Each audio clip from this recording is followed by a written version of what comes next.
penilai. Nama saya adalah Rina Devi Romauli Siahaan sebagai dosen tetap di program studi Pendidikan Kewarganegaraan Universitas HKBP Nomensen Pematang Siantar. Pada kesempatan ini, izinkan saya menyampaikan terkait salah satu mata kuliah yang sesuai dengan bidang keahlian saya, yaitu mata kuliah Koperasi dan Pengembangan Masyarakat Desa. Adapun mata kuliah ini membahas konsep dasar koperasi, tujuan, asas, prinsip, landasan hukum, dan sesuai dengan peran koperasi di dalam pembangunan ekonomi dan sosial masyarakat. Mata kuliah ini juga membahas konsep pengembangan masyarakat desa, identifikasi potensi, permasalahan desa, strategi pemberdayaan masyarakat, pengembangan ekonomi lokal, kolaborasi dengan Badan Usaha Milik Desa atau BUMDes, serta penyusunan program pengembangan masyarakat desa. Adapun kode mata kuliah ini adalah PP 1023 dengan bobot SKS 2 SKS. Video ini dibuat sebagai bentuk pernyataan diri dosen dalam unjuk kerja Tridharma Perguruan Tinggi PDD UKT-PT. Bidang pengajaran sertifikasi 2026. Adapun sistem yang saya terapkan adalah DIA atau Delivery Interaction and Assessment, di mana melalui delivery saya memberikan RPS atau rencana pembelajaran semester yang dapat diunduh dan terkoneksi dengan Edlink sebagai website resmi media pembelajaran dari Universitas HKBP Nomensen Pematang Siantar. Di RPS juga sudah memuat CPL Prodi dan CPMK dari mata kuliah yang saya ambil. Adapun CPNK dari mata kuliah Koperasi Pengembangan Masyarakat Desa, yaitu CPMK 1, mahasiswa mampu menjelaskan konsep, prinsip, tujuan, asas koperasi, dan pengembangan masyarakat desa. CPMK 2 adalah mahasiswa mampu menjelaskan koperasi dalam perspektif PKN dan Pancasila, serta peran koperasi dalam meningkatkan kesejahteraan masyarakat berdasarkan prinsip-prinsip koperasi dan pembangunan yang berkelanjutan. CPMK 3 adalah mahasiswa mampu mengidentifikasi potensi, masalah, dan kebutuhan masyarakat desa sebagai dasar penyusunan program pemberdayaan masyarakat. CPMK 4 adalah mahasiswa mampu merancang program pengembangan masyarakat desa berbasis koperasi dengan perspektif pendekatan partisipatif, kolaboratif, dan berorientasi pada hasil atau outcome based education. CPMK 5 adalah mahasiswa mampu menunjukkan sikap tanggung jawab, kerjasama, kedisiplinan, kepedulian dalam pelaksanaan program pemberdayaan masyarakat desa. Dalam delivery ini, agar materi dapat tersampaikan dengan baik, kami mempergunakan beberapa buku dan referensi yang terbaru. Salah satu referensi utama yang kami pergunakan adalah buku yang berjudul Konsep Dasar Koperasi yang dikarang oleh Dr. Nurjana, SPD, MPD. Untuk interaksinya, saya melakukan diskusi dua arah dengan mahasiswa dengan kegiatan seperti tanya jawab, bedah kasus, diskusi kelompok, diskusi individu. Interaksi yang saya lakukan bukan hanya melalui kelas, tetapi juga melalui WA group yang telah dibuat sebelumnya. Untuk asesmen yang saya lakukan dalam perkuliahan ini terdiri dari aspek pengetahuan dengan persentase 60%, aspek keterampilan dengan persentase 20%, dan aspek sikap dengan persentase 20%. Di mana kategori penilaian rentang nilai angka dan nilai huruf pada angka 81-100 memiliki nilai huruf A. Rentang nilai angka 70-84,99 dengan nilai huruf B. Rentang nilai angka 55-69,99 dengan nilai huruf C. Rentang nilai angka 40-54,99 dengan nilai huruf D. dan rentang nilai angka 0 sampai 39,99 dengan nilai huruf E. Penilaian pengetahuan yang saya lakukan adalah melalui kuis dengan persentase 12%. Bentuk soal yang dilakukan adalah dengan esai dan rubrik penilaian adalah holistik dengan pelaksanaan 1 kali sebelum UTS dan 1 kali sebelum UAS. Komponen kedua penilaian pengetahuan adalah dengan UTS atau ujian tengah semester dengan persentase 18%, bentuk esai dan rubrik penilaian skala serta pelaksanaan dilaksanakan oleh fakultas. Dan komponen ketiga dari penilaian pengetahuan melalui ujian akhir semester dengan persentase 30%, bentuk soal paper, rubrik penilaian analisis dan dilaksanakan oleh fakultas. Berikut video pembelajaran untuk mata kuliah koperasi dan pengembangan masyarakat desa. Selamat pagi. Pagi, Bu. Ya, buat anak-anak Ibu, mahasiswa, apa kabarnya? Baik, Bu. Baik, sebelum kita memulai perkuliahan, kita berdoa dulu ya. Silakan Sarah.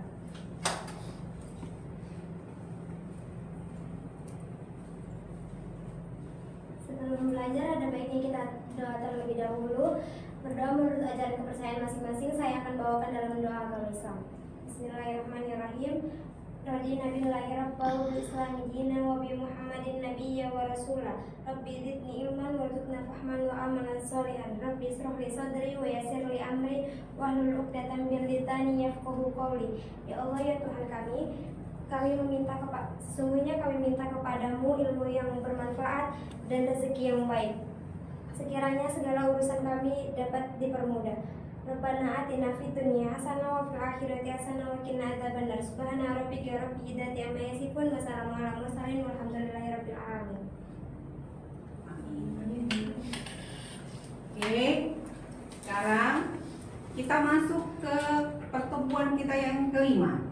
Jadi pertemuan kita yang kelima itu membahas materi tentang asas koperasi dalam Pancasila. Coba diperhatikan slide kita, ya. Kalau bicara tentang asas koperasi, berarti sebelumnya kita sudah mempelajari tentang pengertian koperasi. Ya, siapa yang bisa memberikan penjelasan tentang apa itu koperasi sebelum pertemuan kita? Silakan. Ya, yakni koperasi adalah badan usaha yang beranggotakan seorang untuk kepentingan rakyat dan ekonomi rakyat. ya, bagus. Ya. Nah, karena kita sudah paham tentang apa itu koperasi, bagaimana karakteristik koperasi, jenis-jenis koperasi, sekarang kita masuk ke materi kita, azas koperasi dalam Pancasila. Nah, kenapa ada Pancasila? Karena pada dasarnya koperasi, tadi sudah dikatakan Jerry kan, berlandaskan terhadap kekeluargaan, berlandaskan terhadap gotong royong. Pasti cita-cita dalam koperasi itu terdapat juga di dalam nilai Pancasila. Sila pertama, ayo siapa yang disebutkan? Ketuhanan Yang Maha Esa. Iya. Di dalam sila pertama merupakan keimanan dan ketakwaan. Bagaimana Pancasila berhubungan dengan koperasi? Itu berarti apa? Koperasi mengutamakan terhadap apa? Gotong royong kan? Pasti melakukan kegiatan bersama, menghormati kepercayaan setiap anggota koperasi. Sila kedua, Kemanusiaan yang adil dan beradab. kemanusiaan yang adil dan beradab. Berarti anggota koperasi akan diakui sebagai manusia yang bermartabat tanpa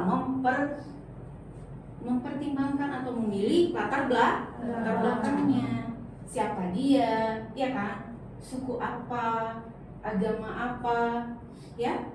Apakah kaya atau maaf miskin atau kurang, itu tidak diperhatikan. Semua sama. Kekeluarga, iya. Gotong royong.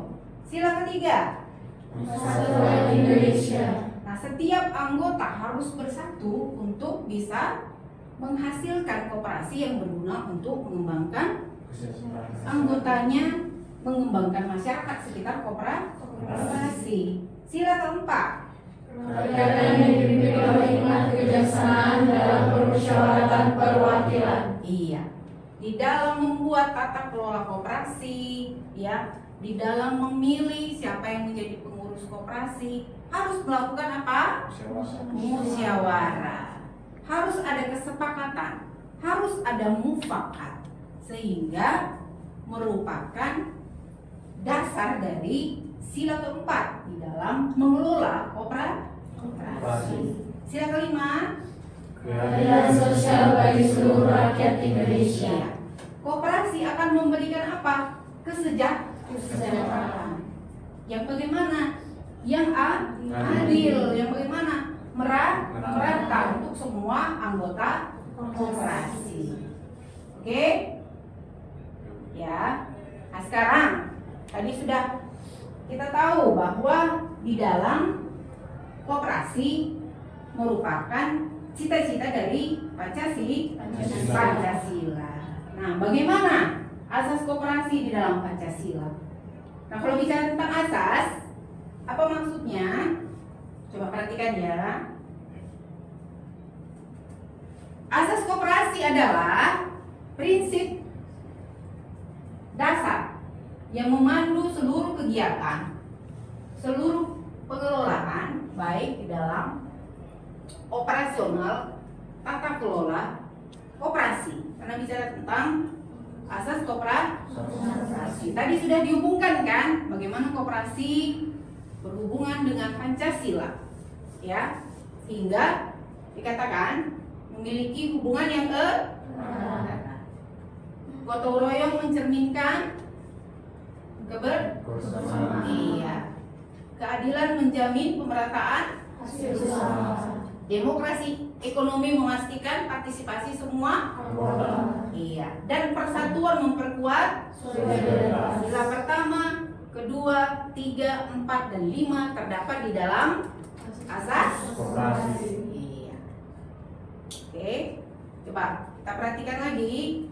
Nah, secara penjelasan lebih mendetail lagi di dalam memahami implementasi koperasi di dalam Pancasila. Dari sila pertama, coba, koperasi merupakan menjunjung tinggi nilai spiritual, yang sudah Ibu bilang ya, memperhatikan kalau anggota dari koperasinya beragama salah satu agama yang dipercayai oleh negara kita, akan memperhatikan, akan apa lagi? Menghormati. Kemudian apa lagi? Adanya toleransi setiap anggota koperasi. Sehingga apa? Dilandasi terhadap etika, dilandasi oleh nilai-nilai spiritual, dan dilandasi juga oleh kepercayaan kepada. Oke, jelas? Oke. Terus sudah kita lanjut sila pertama, kita lanjutlah sila ke kedua. Apa dikatakan? Koperasi menjamin keadilan dan martabat setiap anggota tanpa memandang latar belakang. Sebagai instrumen pemberdayaan, koperasi memberikan akses yang adil terhadap sumber daya ekonomi. Nilai-nilai kemanusiaan dan solidaritas dipromosikan melalui kerjasama yang saling menghormati, membangun komunitas yang beradab dan berdaya. Apa dikatakan? Nilai di dalam Pancasila terdapat di dalam koperasi. Nilai daripada sila kedua seperti kita tahu bahwa memandang martabat setiap anggota koperasi. Artinya apa? Menjamin, melindungi, kemudian koperasi memberikan kepada nilai-nilai kemanusiaan dan solidaritas yang merupakan nilai-nilai dari sila kedua, kemanusiaan yang adil dan beradab. Oke, jelas? Ya, silakan kita masuk ke sila ketiga. Perhatikan lagi slide-nya. Di dalam sila ketiga, kita tahu Sila ketiga adalah persatuan Indonesia, sehingga koperasi merupakan suatu kekuatan untuk mempersatukan, untuk menyatukan seluruh yang ada di koperasi, baik dalam hal aspek sosial dan ekonomi dari seluruh anggota koperasi, dari seluruh masyarakat. Oke, bisa. Sila keempat, Demokrasi ekonomi melalui musyawarah dan mufakat anggota koperasi.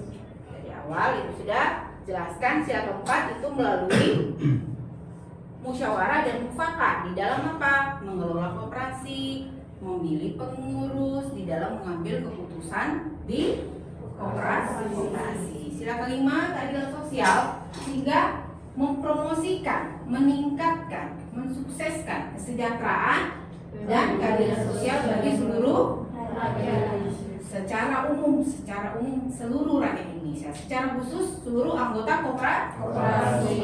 Sehingga nampaklah, kelihatan ya, bagaimana pentingnya, bagaimana hubungan yang erat nilai-nilai dari Pancasila sebagai bagian dari koperasi. Sehingga itu juga kita katakan koperasi merupakan implementasi dari Pancasila. Oke. Nah, sudah memahami tentang bagaimana koperasi sebagai implementasi Pancasila, ya. Ya, kita tahu bahwa asas dasar dari koperasi di dalam Pancasila ada dua tadi kan? Apa itu? Iya. Gotong royong dan kekeluargaan adalah merupakan dua asas utama di dalam koperasi. Merupakan suatu bentuk kerjasama, merupakan suatu tanggung jawab kolektif. Apa dikatakan? Jiwa. Sama seperti manusia kan? Kalau tidak ada jiwanya bukan manusia. Sehingga pada dasarnya, ya, gotong royong itu merupakan jiwa dari koperasi. Gotong royong yang terdapat di dalam nilai Pancasila merupakan jiwa koperasi. Sehingga pada dasarnya Pancasila juga adalah jiwa koperasi. Sudah. Kemudian apa? Kekeluargaan mencerminkan apa? Kepercayaan antar anggota. Ya, karena koperasi berasaskan terhadap kekeluargaan, sehingga harus mampu mencerminkan semangat persaudaraan dan kepercayaan. Ya. Nah, karena kita sudah membahas asas koperasi dalam Pancasila dan sudah membahas bagaimana implementasi koperasi dalam Pancasila, dalam sila-sila Pancasila, siapa yang bisa menjelaskan? Ya, siapa yang bisa menjelaskan apa yang menjadi implementasi dari koperasi, ya, di dalam Pancasila untuk sila pertama sampai dengan sila yang ke-5. Silakan. Ya, Iren.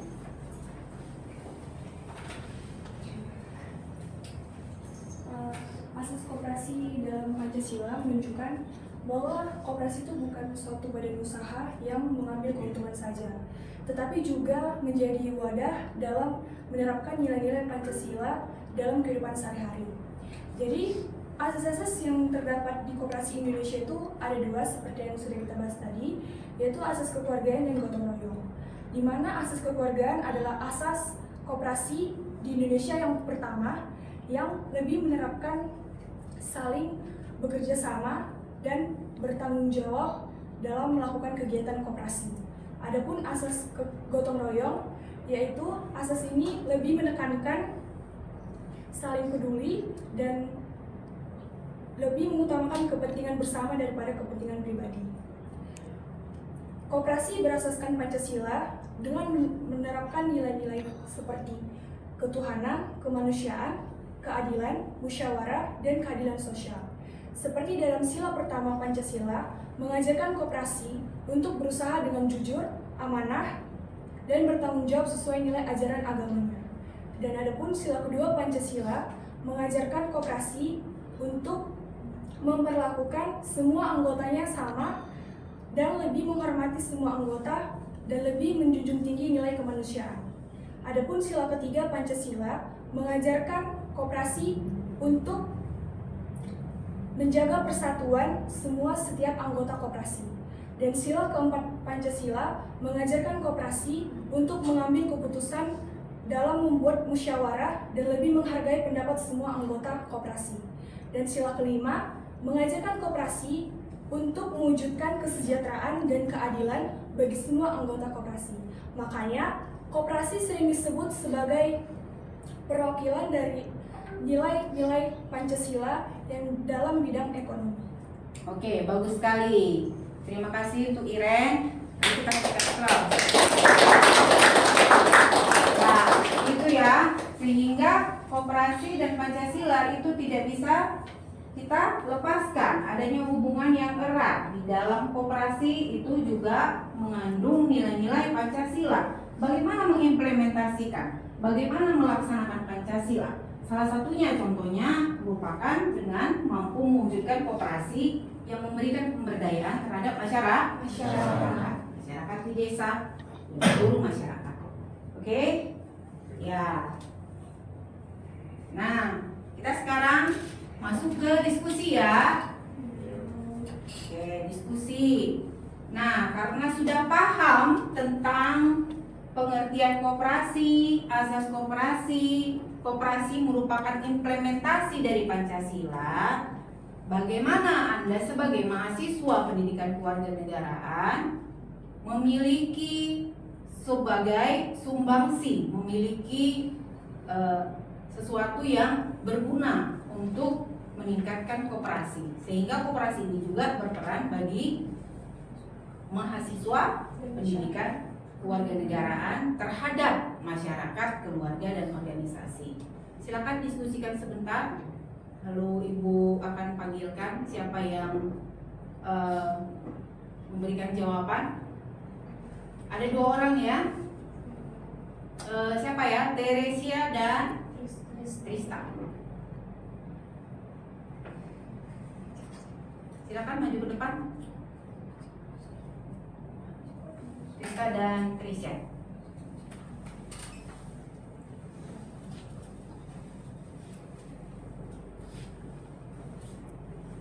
Baik, kami di sini akan menjelaskan peran mahasiswa PKN dalam pengembangan budaya berkoperasi. Peran yang pertama itu sebagai agen perubahan.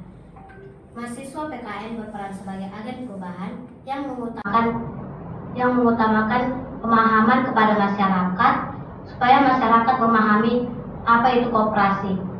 Mahasiswa dapat mengadakan seminar, pelatihan, dan sosialisasi tentang koperasi. Yang kedua itu sebagai agen pendidikan. Mahasiswa PKN menanamkan nilai-nilai koperasi seperti bertanggung jawab, bergotong royong, demokrasi, kejujuran, dan keadilan melalui pembelajaran, organisasi, dan pengabdian kepada masyarakat. Yang ketiga itu sebagai pelopor demokrasi ekonomi. Mahasiswa PKN mendukung koperasi yang demokratis secara transparan dan akuntabilitasi pengelolaannya. Yang keempat itu mahasiswa PKN sebagai literasi pembahasan koperasi. Sudah selesai perkuliahan sehingga kita sampai kepada kesimpulan. Ya, silakan dibaca apa yang menjadi refleksi dan komitmen bersama. 1, 2. Internalisasi nilai Pancasila adalah kunci membangun bangsa yang kuat, bersatu, dan harmonis. Mari terus belajar dan menerapkan nilai-nilai Pancasila dalam kehidupan sehari-hari. Oke, jadi selesai kita pertemuan, kita harus tutup dalam doa kan? Silakan Nes.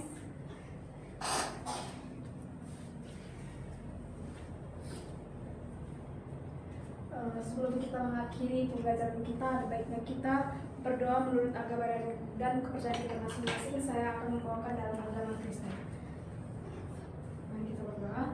Bapa kami yang di sorga, terima kasih Tuhan atas berkat nafas kehidupan yang Kau telah berikan kepada kami. Sampai pada pagi hari ini Tuhan, kami dapat berkumpul di ruangan ini untuk menyelesaikan pembelajaran kami. Di sini kami akan pulang Tuhan, berkati kami dalam perjalanan, lindungi kami agar sampai ke tempat kami masing-masing. Tidak lupa juga kami mendoakan kepada pemimpin-pemimpin di universitas Tuhan, kiranya Kau memberkati mereka, berkati usaha tangan mereka Tuhan, pekerjaan mereka agar tetap sesuai dengan kehendak-Mu. Bapa, berkati juga dengan orang tua kami yang jauh daripada kami, berkati juga dosen-dosen kami yang telah mengajari kami, mendidik kami sampai pada saat ini. Terima kasih Tuhan Yesus, haleluya, amin. Amin. Terima kasih, sampai jumpa lagi ya. Ya, Demikian video ini.